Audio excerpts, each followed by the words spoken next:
त्रिज्याखंड। सबसे पहले हम एक वृत्त बनाते हैं। ये आपके पास वृत्त है, ये आपके पास है इसका सेंटर। तो जब हम वृत्त को सेंटर से दो हिस्सों में बांटते हैं, आपने ध्यान देना, मैं सेंटर से इस वृत्त को दो हिस्सों में बांट रहा हूँ। तो जो बड़े वाला हिस्सा है उसे हम कहते हैं दीर्घ त्रिज्याखंड, और जो छोटी वाला हिस्सा है उसे कहते हैं हम लघु त्रिज्याखंड। इसके अंदर हमारे पास एक थीटा होगा। ये थीटा है यहाँ से लेकर यहाँ तक। अगर मैं इस थीटा के ऊपर बात करूँ तो ये जो कोण होगा, ये बिंदु से चारों तरफ का कोण आपके पास 360 होता है। 360 में से थीटा में कम कर दूंगा तो मेरे पास रहेगा 360 माइनस का थीटा। अगर मैं क्षेत्रफल निकालना चाहूँ लघु त्रिज्याखंड का, वो हमारे पास आ जाएगा। तो लघु त्रिज्याखंड का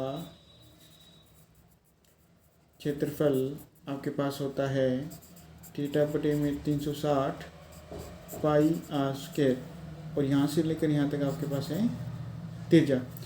अगर मैं क्षेत्रफल निकालना चाहूँ दीर्घ त्रिज्याखंड का, वो भी हमारे पास आ जाएगा। तो मैं लिख सकता हूँ दीर्घ त्रिज्याखंड का क्षेत्रफल आपके पास हो जाएगा।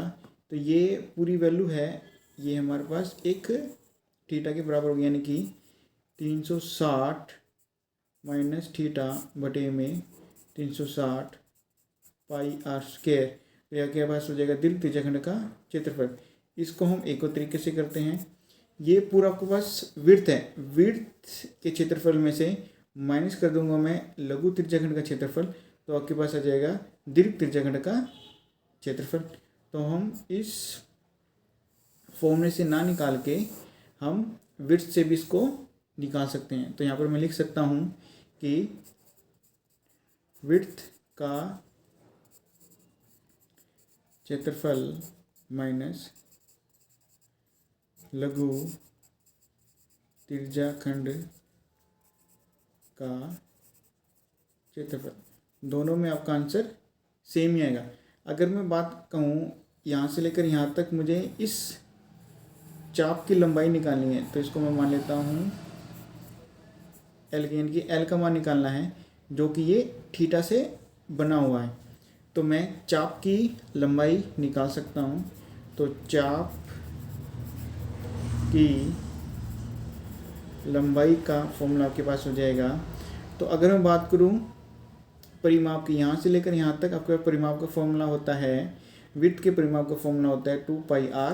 तो मैं यहाँ लिख दूंगा 2 पाई आर। मुझे चाहिए इस थीटा तक के लिए, तो यहाँ लिख दूंगा थीटा बटे में 360। तो आपके पास आ जाएगा चाप की लंबाई का फॉर्मूला, यानी कि एल की वैल्यू आपके पास हो जाएगी थीटा बटे में 360 2 पाई आर। तो दोस्तों यही है आपकी त्रिज्याखंड के कुछ फॉर्मूले जो आपके इस चैप्टर में इस्तेमाल होंगे। डिस्क्रिप्शन के अंदर आपको पूरा चैप्टर होगा, जिसके अंदर सभी उदाहरण और सभी एक्सरसाइज के क्वेश्चनों को अलग अलग फॉर्मूला लगा के आसान तरीके से समझाया गया है। आप वहाँ पर जाके इन सभी क्वेश्चनों को आप कर सकते हैं।